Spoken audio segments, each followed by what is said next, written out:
Maximilien கோல்பே சொல்லுவார், விண்ணவர்கள் ஒரே ஒரு காரியத்துக்காக இந்த உலகத்து மாந்தர் குறித்து பொறாமைப்படுவார்கள்.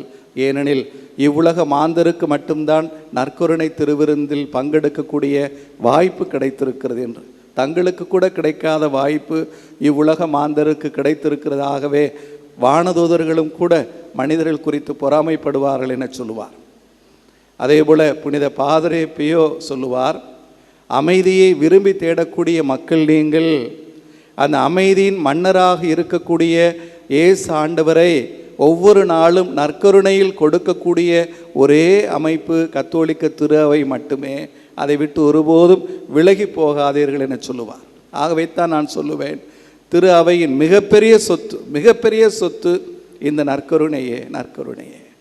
ஆக பிரிவினை சகோதர சகோதரிகளோ பெந்தகோ சபையினரோ ஏற்கவில்லை என்றாலும் கத்தோலிக்க கிறிஸ்தவ மக்கள் நமது கிறிஸ்தவத்தின் மிக அடிப்படையான நம்பிக்கையாக கொண்டிருப்பது இந்த நற்கருணை ஆண்டவரில் நாம் கொண்டிருக்கக்கூடிய நம்பிக்கையே.